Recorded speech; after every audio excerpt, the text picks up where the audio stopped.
Luz y tinieblas. Cuestiones varias de espiritualidad católica por el padre José María Iraburu.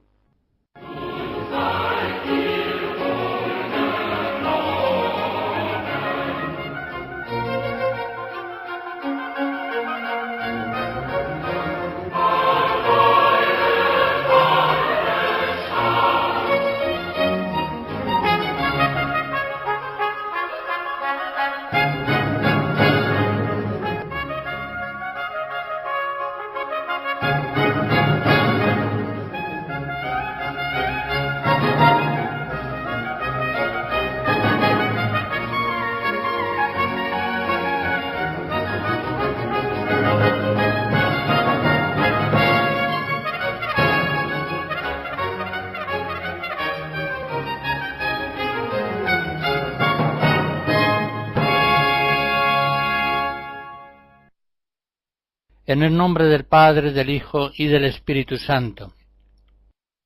Como ya vimos, actualmente, al menos en el occidente apóstata, son muy escasas las posibilidades de los cristianos para integrarse en aquellos grandes partidos que están empeñados en alcanzar o conservar el gobierno político.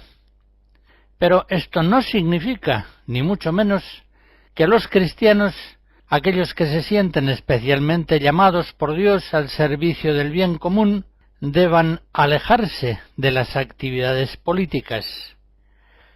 Lo que sí deben hacer es evitar toda complicidad activa con los grandes partidos políticos vigentes que mantienen o promueven leyes realmente inicuas, degradantes.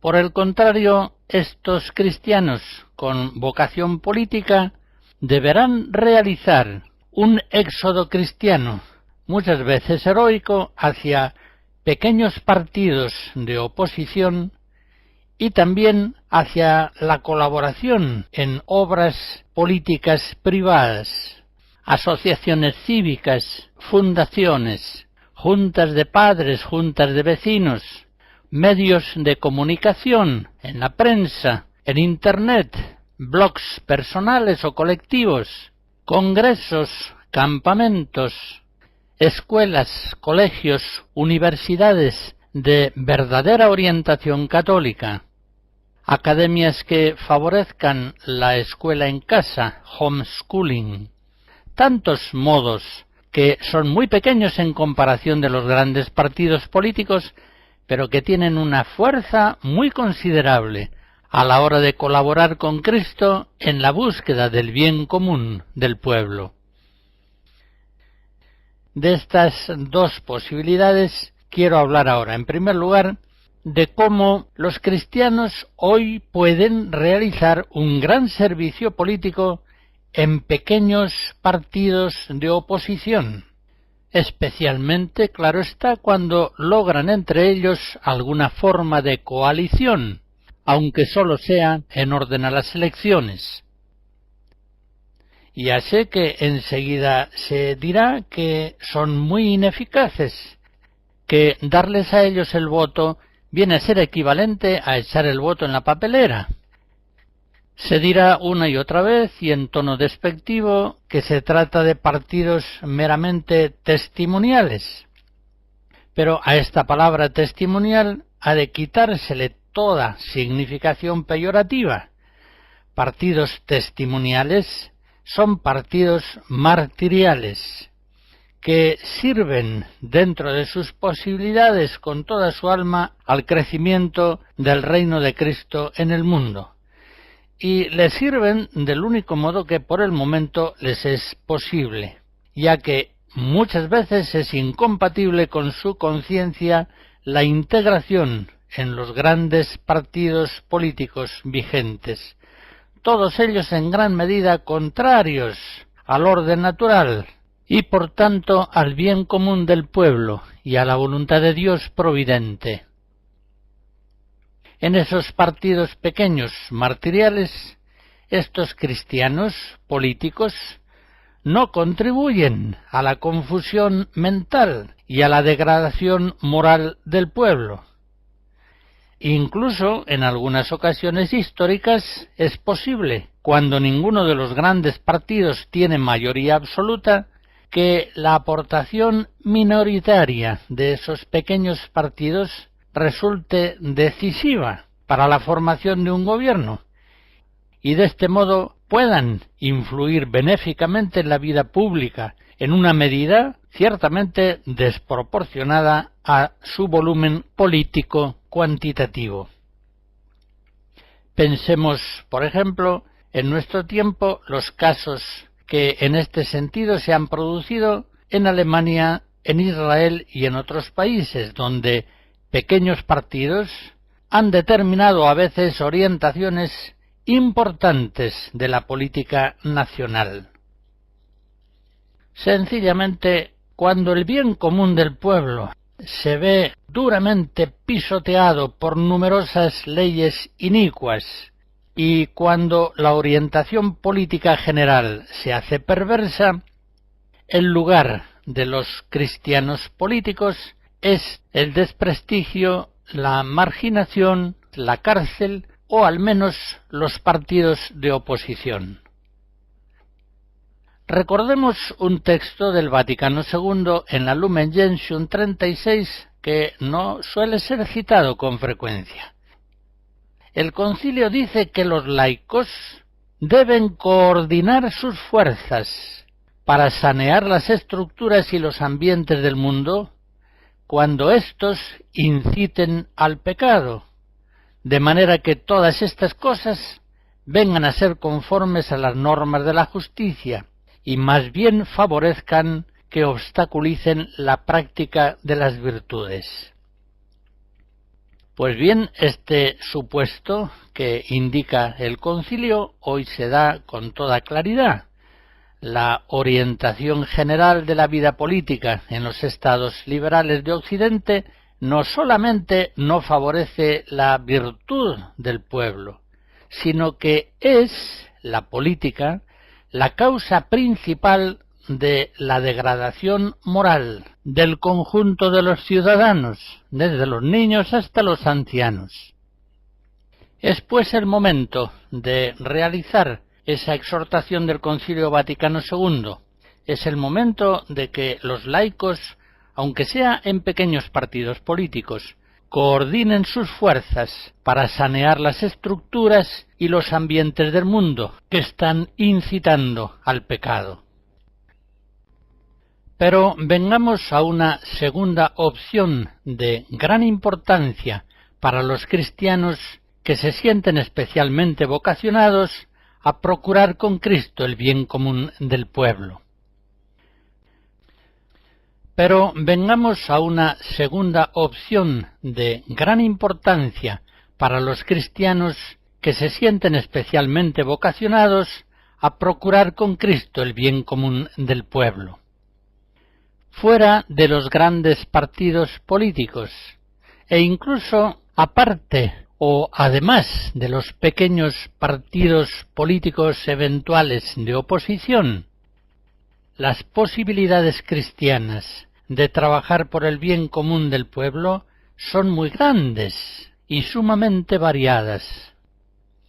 Como decía al principio, el mundo de las asociaciones privadas, de las fundaciones, de los diarios y revistas, de las escuelas y universidades privadas, de los ateneos, de las campañas públicas, de las asociaciones y organizaciones no gubernamentales, ofrece un campo muy amplio para procurar el bien común de los ciudadanos, introduciendo la luz del Evangelio en las tinieblas del mundo secular.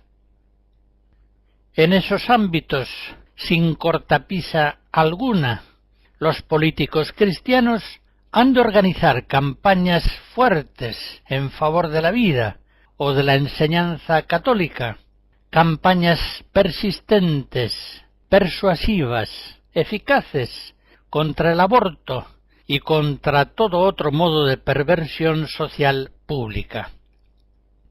En ese campo es donde los cristianos con vocación política hallan circunstancias favorables para poder actuar sin ningún límite ni temor a perder votos o a ser marginados en su propio partido.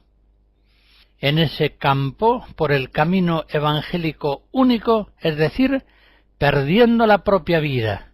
Lucas 9.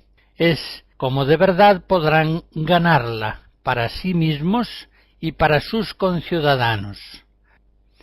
En ese campo de las iniciativas individuales o asociadas, ahí es donde los fieles llamados a la vida política han de recuperar hoy la posibilidad de invocar en la vida pública el santo nombre de Dios, imprescindible para lograr el verdadero bien del pueblo. Cantos de Navidad de la antigua Europa cristiana.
Antes he señalado que en los actuales estados liberales de Occidente postcristiano verdaderamente es muy difícil para los cristianos actuar en política, por lo menos en altos niveles de la vida política. Y explicaba que esto se debía fundamentalmente a la hostilidad de la cultura imperante en el campo político, que cerraba las leyes y las instituciones al influjo del Evangelio. Pero a esta razón, que es fundamental sin duda, debe añadirse otra que también tiene mucha importancia, y es que los cristianos no pueden actuar en política actualmente porque no quieren ser mártires, porque no quieren arriesgar sus vidas por amor al reino de los cielos, porque no se deciden a tomar su cruz en la vida política siguiendo a Cristo con fidelidad.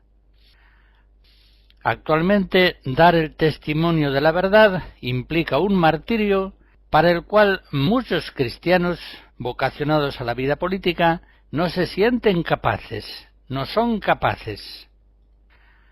Más aún, partiendo de una mala doctrina de la teología de la gracia, no pocos de ellos rechazan con buena conciencia el martirio, el testimonio de la verdad, haciéndose los siguientes planteamientos.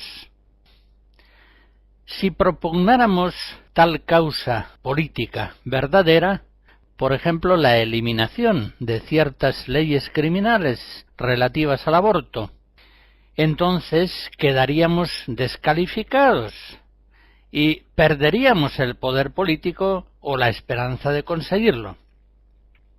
Y esto, por supuesto, Dios no lo puede querer, ya que entonces no podríamos servirle eficazmente en el campo de la política. Por tanto, en conciencia debemos callarnos en este asunto, sin acometer combates políticos que vendrían a ser suicidas. ¿Cómo podríamos servir eficazmente al reino de Cristo si perdemos nuestra propia vida? Bien, como se aprecia, al fondo de esa posición hay una teología de la gracia sumamente defectuosa, o para ser más exactos, digamos sencillamente que es una falsa doctrina de la gracia. Durante los primeros siglos de la Iglesia y en el milenio medieval prevalece la doctrina católica de la gracia, sólo Cristo puede salvar al mundo, y para ello suele preferir usar medios pobres y crucificados. Supónganse ustedes que Juan el Bautista se hiciera el siguiente cálculo. Si le digo al rey públicamente que no te es lícito vivir con la mujer de tu hermano, él me cortará la cabeza. Y si me corta la cabeza, ya no podré seguir ejercitando el ministerio profético que el Señor me ha encomendado. Consiguientemente me callo y no denuncio al rey ese adulterio que tanto escándalo está causando en el pueblo. Me van a permitir los oyentes que haga un breve excurso sobre teología de la gracia, con el cual yo creo que podremos entendernos mejor en estas cuestiones. Durante los siglos IV y V se extienden las herejías del pelagianismo y del semipelagianismo, que en lugar de poner en la gracia la primacía absoluta en los actos de la salvación, la pone más bien en la parte del hombre, en la acción libre de su voluntad. Me voy a fijar concretamente en la herejía semipelagiana, porque pienso yo es la que más frecuentemente actúa hoy, al menos como tentación, en los cristianos, y concretamente en aquellos cristianos que se sienten llamados por Dios a la vocación política. El cristianismo semipelagiano entiende que la introducción del reino de Dios en el mundo se hace en parte por la fuerza de Dios, es decir, por su gracia, y en parte por la fuerza del hombre. La parte de Dios y la parte del hombre, por decirlo así, se suman para producir las obras buenas que santifican al hombre, que salvan al pueblo. Consiguientemente, el semipelagianismo estima así que los cristianos, lógicamente, habrán de evitar por todos los medios aquellas actitudes ante el mundo secular que pudieran debilitar o suprimir su parte humana activa. Por ejemplo, el desprestigio social, la marginación, la cárcel o incluso la muerte. Y haciendo estos cálculos, a su entender prudentes, por este camino tan razonable, van llegando poco a poco, casi insensiblemente, a silencios y complicidades con el mundo político cada vez mayores, de tal modo que cesa muchas veces por completo la evangelización del mundo de la política, de las instituciones, de las leyes. Cesa incluso el intento de realizar esa evangelización.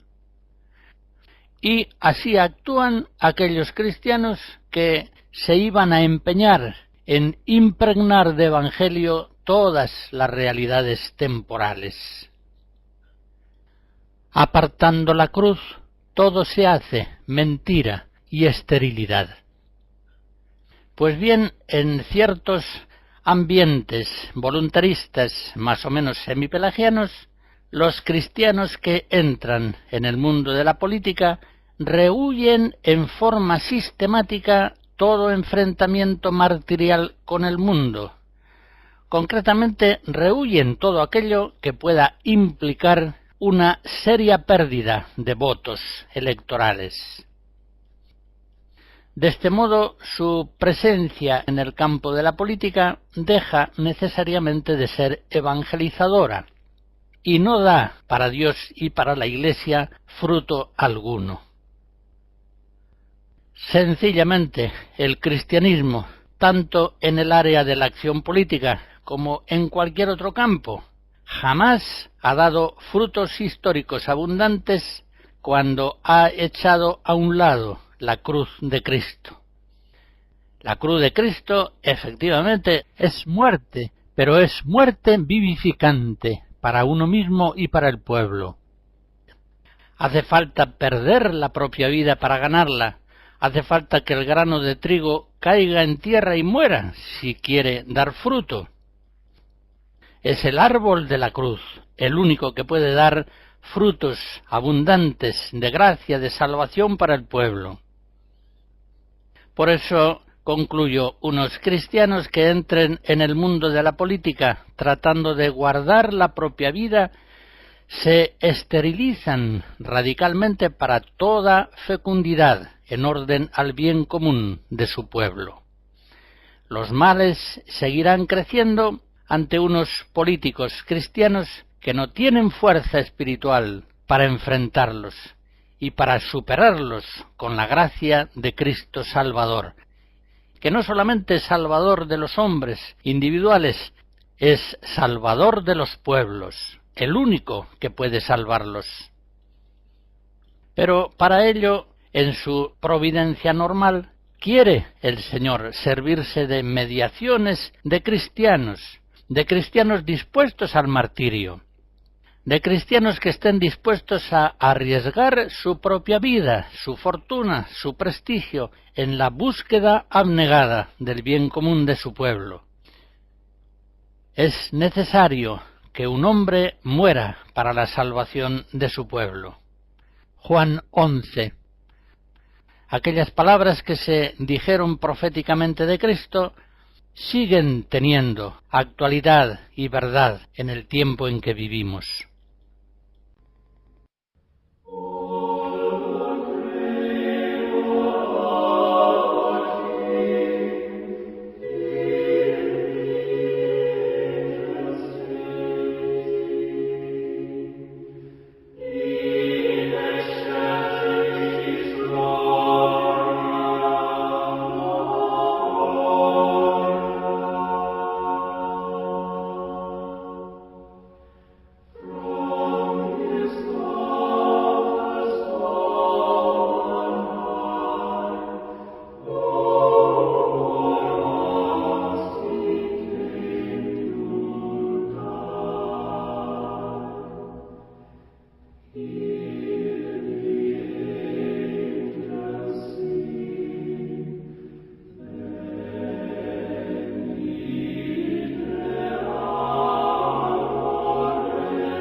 Mientras los políticos cristianos, los que están en el gobierno o en la oposición, no recuperen un discurso libre del mundo, libre del secularismo inmanentista, en el que puedan afirmar a Dios y a los valores morales como fundamentos indispensables para el bien común del pueblo, será mejor que renuncien al calificativo de cristianos. Quizá sean cristianos, pero ciertamente no son políticos cristianos. En conferencias anteriores recordábamos cómo los políticos, para poder gobernar dignamente, necesitan poseer las virtudes morales en alto grado. Por eso, en el supuesto de que contemos con laicos cristianos realmente virtuosos y concretamente llamados a la política, ¿qué atractivo tendrá para ellos aquel partido de presunta inspiración cristiana que obliga a silenciar sistemáticamente en la acción pública el nombre de Dios, que obliga a dejar a un lado la afirmación explícita de los valores morales naturales, que, por ejemplo, a la hora de combatir una ampliación de la ley del aborto, no alega que este es un asesinato que mata a un ser humano, sino que argumenta débilmente diciendo que no hay una demanda social suficiente para realizar esa ampliación. Partiendo de esos planteamientos tan lamentables, ¿qué posibilidades tiene la política cristiana de ejercitarse dignamente y de neutralizar, al menos en parte, las atrocidades que contra el bien común del pueblo está realizando el Leviatán del Estado moderno. Convendrá decirlo con claridad. Los políticos cristianos no tienen razón de existir si en el ejercicio de su ministerio público prescinden sistemáticamente de Dios y del orden natural. Para existir y para tener fuerza en la acción, los políticos cristianos necesitan absolutamente recuperar la posibilidad de pensar y de decir al pueblo la verdad de Dios, la verdad de la naturaleza. ¿Cuántos de los políticos cristianos actuales parecen estar mudos a la hora de dar testimonio público de la verdad? Pues bien, sólo la verdad podrá hacerles libres. Juan 8. Hace unos decenios todavía era posible afirmar en Occidente la doctrina política de la Iglesia sin verse obligado a asumir actitudes extremadamente heroicas. Esa doctrina, por otra parte, no puede hoy ser otra que la enseñada por la Sagrada Escritura y por la tradición católica, especialmente en el gran magisterio apostólico producido entre mediados del siglo XIX y mediados del siglo XX, doctrina que ha sido reiterada en el Concilio Vaticano II y reafirmada en el Catecismo de la Iglesia Católica.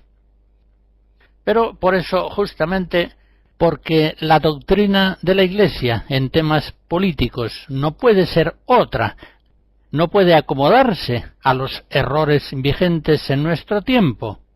Precisamente por eso apenas puede ser hoy propuesta sin ocasionar graves conflictos que escandalizan a los católicos liberales y suscitan la persecución de aquellos que son agnósticos o ateos.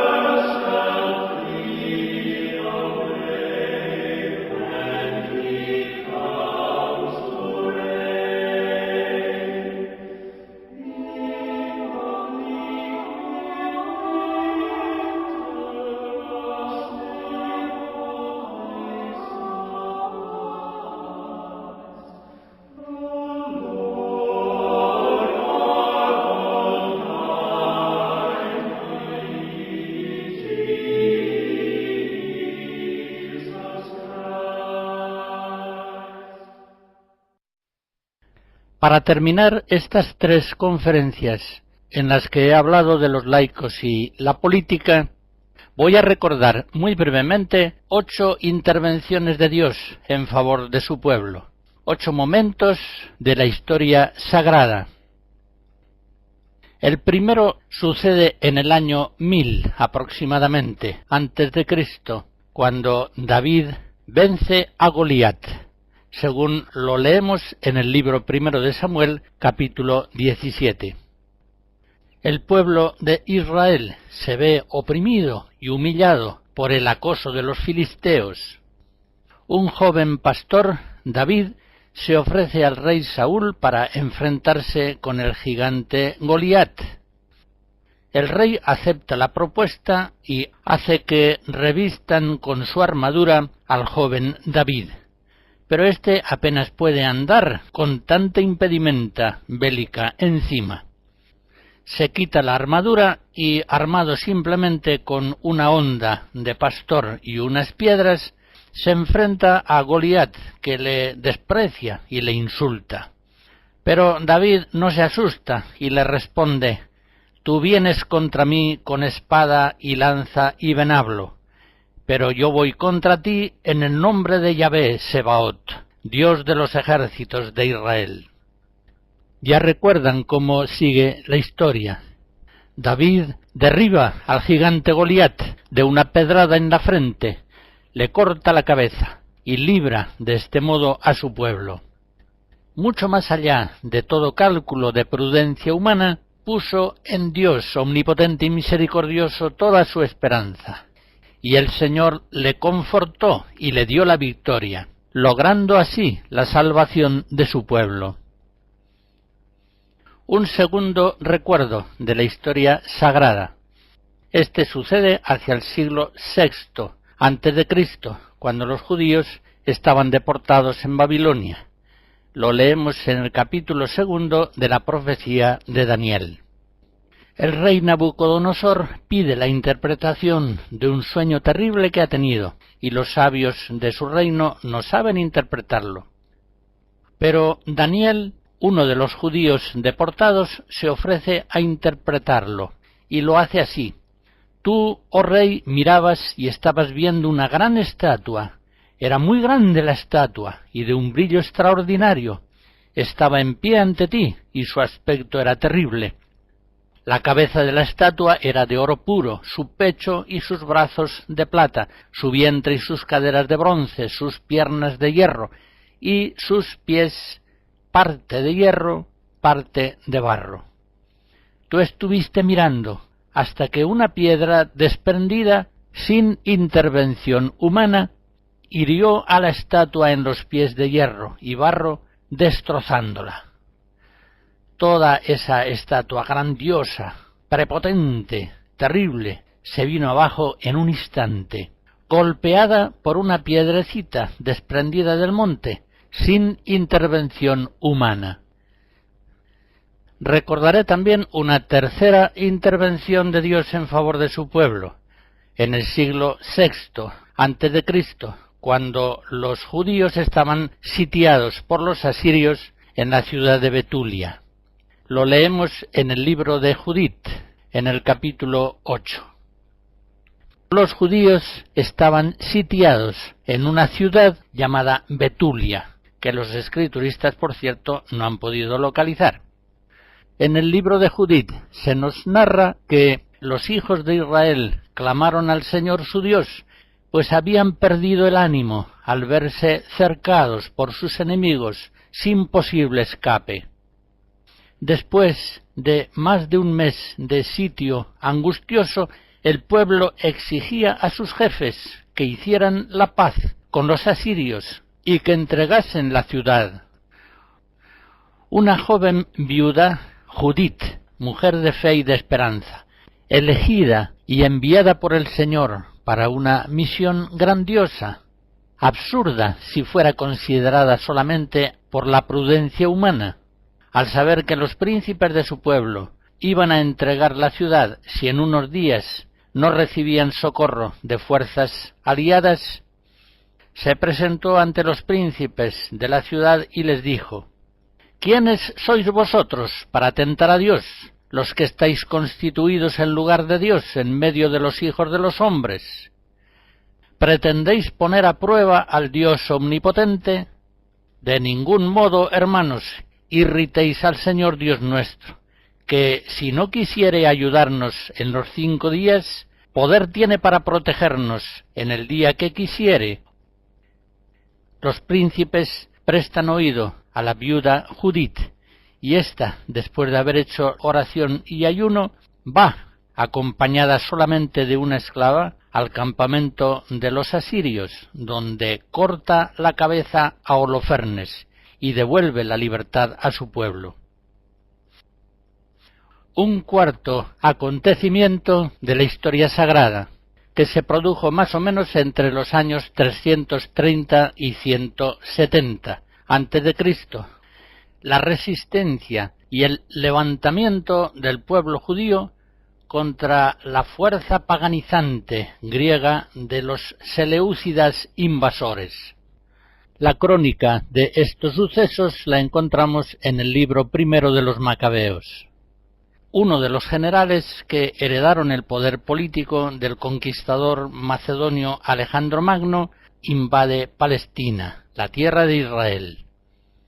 Comenzó entonces una persecución religiosa durísima para poder imponer la religiosidad pagana de los griegos era preciso destruir absolutamente las sagradas escrituras, las instituciones, los templos de los judíos, matando, sacrificando incluso a todos aquellos que querían mantenerse fieles a la alianza con Yahvé.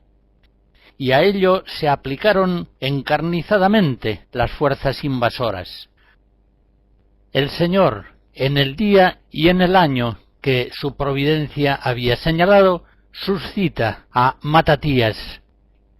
Él dijo al pueblo: todo el que sienta celo por la ley y quiera sostener la alianza, que me siga. Y huyeron él y sus hijos a los montes, abandonando cuanto tenían en la ciudad. Diríamos ahora, se echaron al monte. Esa abnegada resistencia martirial ante los invasores paganos duró muchos años, y hacia el 170 fue encabezada por Judas, apellidado el Macabeo, que con fuerzas muy inferiores, confiándose en el poder de Dios, se atrevió a combatir contra los enemigos de Dios y de Israel. Él decía a su pueblo: para el Dios del cielo no hay diferencia entre salvar con muchos o con pocos, y no está en la muchedumbre del ejército la victoria en la guerra. Del cielo viene la fuerza.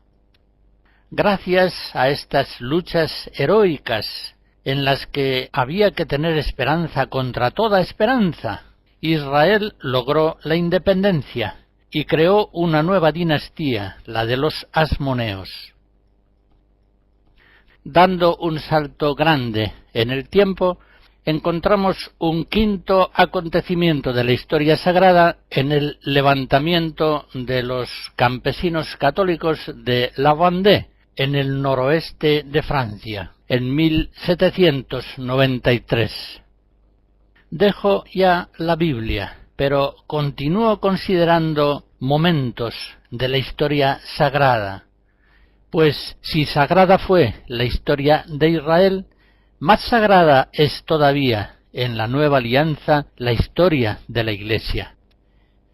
Ante las terribles agresiones contra la Iglesia de la República nacida de la Revolución Francesa, el pueblo de La Vendée, especialmente los campesinos, se alzó en armas. No fue un movimiento suscitado por los sacerdotes de las parroquias, por los obispos y por los nobles, sino que más bien éstos apoyaron posteriormente ese alzamiento. Gran parte de ellos fueron masacrados por las fuerzas diabólicas de la República, en una acción que algunos historiadores recientes han considerado como un genocidio. Aquel pueblo católico se levantó en armas martirialmente contra un poder político avasallador, enemigo de Dios, de Francia y de la Iglesia. En sexto lugar, recuerdo la historia de la Cristiada, el levantamiento de los cristeros en México, por los años 1926-1929. Ante las terribles persecuciones que la Iglesia estaba sufriendo, oprimida por un Estado masónico, se levantó el pueblo, especialmente los campesinos. Se armaron y lucharon, alcanzando no pocas victorias contra las fuerzas del Estado tiránico. En séptimo lugar, recuerdo el alzamiento nacional que se produjo en España en el año 1936 y siguientes. En aquella persecución terrible, el pueblo se levantó en armas, encabezado por una parte del ejército. Posteriormente, los obispos bendijeron este alzamiento y el mismo Papa lo consideró una cruzada. Varios centenares de mártires de La Vendée, de la Cristiada y de la Guerra Civil Española han sido en los últimos años beatificados por la Iglesia. Y por último, en octavo lugar, recuerdo la caída de la bestia comunista en 1989, el derrumbe del imperio marxista comunista, ocasionado en su principio por el sindicato Solidaridad en Polonia. La providencia divina hizo coincidir al electricista Lech Walesa, al Papa Juan Pablo II, al presidente de los Estados Unidos Reagan y al presidente de la Unión Soviética Gorbachev, y de la conjunción de estas cuatro personas vino a producirse bruscamente el derrumbamiento del comunismo en 1989, primero en la Unión Soviética y posteriormente en otros países igualmente oprimidos por el comunismo. Por los años 80, muchos politólogos y también hombres de Iglesia, como el cardenal Casarolli, cardenal secretario de Estado, todos, o al menos una inmensa mayoría, parecían estimar que la bestia comunista iba a durar por los siglos de los siglos, y que por tanto lo más prudente era, también para los católicos, llegar con el imperio comunista a un cierto entendimiento. Nadie por entonces podía suponer que la bestia grandiosa comunista pudiera venirse abajo en unos meses. Pero la providencia divina dispuso que en un momento determinado de la historia una bestia mundana, aparentemente invulnerable, cayera bruscamente y se destrozara, impugnada por unas fuerzas aparentemente menores, cumpliéndose así las palabras del Salmo 145. El Señor trastorna el camino de los malvados, el Señor reina eternamente.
En los momentos de la historia sagrada que acabo de recordar, hemos visto cómo hombres y mujeres, fortalecidos por el Espíritu Santo, en momentos de grandes calamidades públicas, suscitados por Dios, omnipotente y misericordioso, se han levantado con el riesgo de sus vidas para procurar la salvación de su pueblo.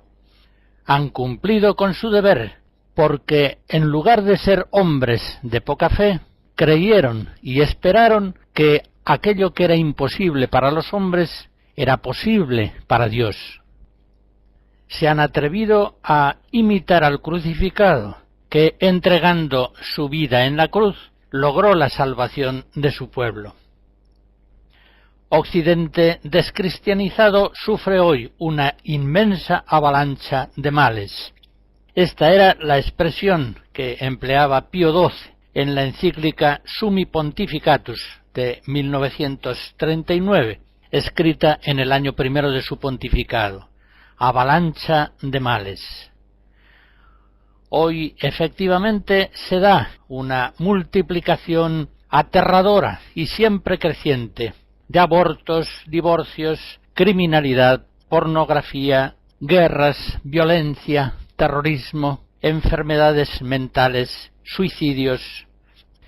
Comprobamos una degradación crónica del arte, de la filosofía, de los medios de comunicación, especialmente de la televisión. Y estos y tantos otros males nos están manifestando a los fieles cristianos cada vez con más claridad la condición diabólica del Estado moderno liberal. El cardenal Schönborn, arzobispo de Viena, en marzo del año 2008, en una convivencia de obispos de Europa, decía en una misa que celebraron en el cenáculo en Jerusalén: Europa se está muriendo. Aludía el cardenal a la anticoncepción, al aborto, al llamado matrimonio homosexual. Pero señalaba también otros males, como la disminución espantosa de la natalidad. Decía el cardenal: las estadísticas nos muestran que en Alemania hoy, sobre 100 padres, hay 64 hijos y 44 nietos. Eso significa que sin la inmigración, la población alemana en una generación queda reducida a la mitad. Pues bien, los males, para ser sanados, requieren previamente un diagnóstico verdadero. Y lo hallamos siempre claramente expuesto en el magisterio apostólico. En aquella encíclica que acabo de citar, Summi Pontificatus, Pío XII decía, narra el Sagrado Evangelio que cuando Jesús fue crucificado, las tinieblas invadieron toda la superficie de la tierra. Hace ver Pío XII cómo Europa va quedando en tinieblas en la medida en que rechaza a Cristo.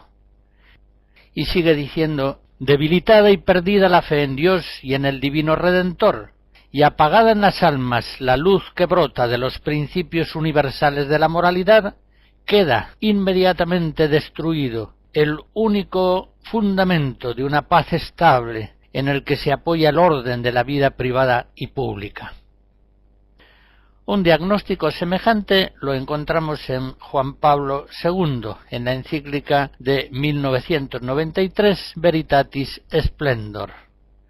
Escribía el Papa: después de la caída en muchos países de aquellas ideologías que condicionaban la política a una concepción totalitaria del mundo, la primera entre ellas el marxismo, hoy existe un riesgo no menos grave, el riesgo de la alianza entre democracia y relativismo ético, que quita a la convivencia civil cualquier punto seguro de referencia moral. Ahora bien, concluía Juan Pablo II, una democracia sin valores se convierte con facilidad en un totalitarismo visible o encubierto, como lo demuestra la historia. Es, pues, necesario que los cristianos, recordando aquellos ejemplos edificantes de la historia sagrada que he evocado, reaccionen, coordinando eficazmente sus fuerzas, como decía el Concilio Vaticano II, Lumen Gentium 36, para luchar contra aquellas políticas perversas que traen la perdición al pueblo. Pero ¿cuántas veces esto no sucede? En 1925, Pío XI, en la encíclica Quas Primas, se lamentaba de la inacción de los cristianos laicos. Decía: es responsabilidad de los católicos preparar con su actividad y trabajo el retorno de la sociedad humana a Cristo. Pero las más de las veces no parecen estar presentes en la vida social, con aquella autoridad de que no deberían carecer aquellos que tienen en su mano la antorcha de la verdad. Y esto hay que atribuirlo a la indolencia y a la timidez de los buenos, que se abstienen de la resistencia o que resisten blandamente. De ahí se sigue necesariamente que los enemigos de la Iglesia actúen con mayor temeridad y audacia. Algo semejante decía el cardenal Mañasco, arzobispo de Génova, presidente de la Conferencia Episcopal Italiana, en una entrevista que le hicieron en enero de 2008. En ella urgía que los católicos deben ser más valientes y tener una presencia más coherente y eficaz en la esfera pública política. Pues bien, lo estamos viendo en la experiencia histórica de los últimos decenios, que no basta que los católicos organicen congresos, publiquen manifiestos firmados por muchas personalidades católicas, organicen manifestaciones multitudinarias que quizá congreguen 1 millón de personas en una plaza. Apreciando el valor de todas esas iniciativas, debemos reconocer que es preciso acrecentar 2 acciones más, que son precisamente las más importantes, las más eficaces para traer salvación al pueblo. En primer lugar, hace falta más oración, más rogativas, más asambleas orantes para pedir la salvación a Dios, el único que puede darla. Y en segundo lugar, hacen falta más acciones políticas concretas, eficaces. No es bastante que un político católico se integre en un gran partido de presunta inspiración cristiana, que en la realidad es causante o cómplice pasivo de enormes males. Es una gran miseria que los católicos solo puedan elegir entre dar su voto a partidos políticos anticristianos o abstenerse.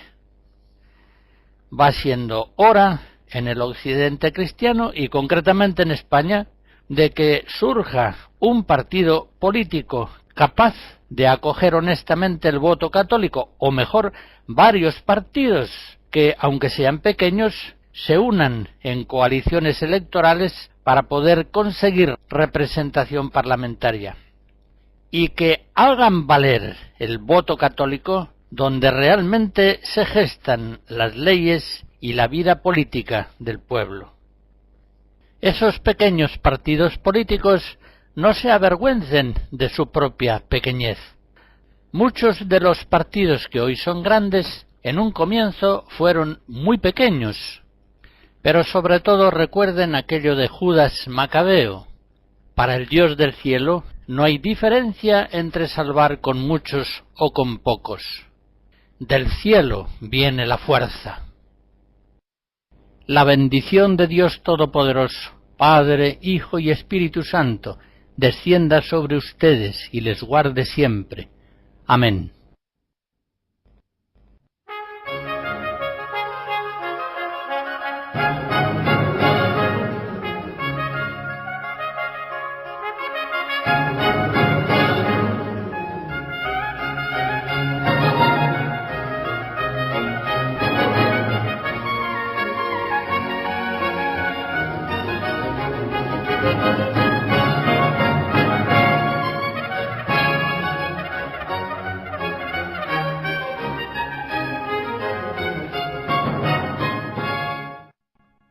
Hemos escuchado Luz y Tinieblas, cuestiones varias de espiritualidad católica por el padre José María Iraburu.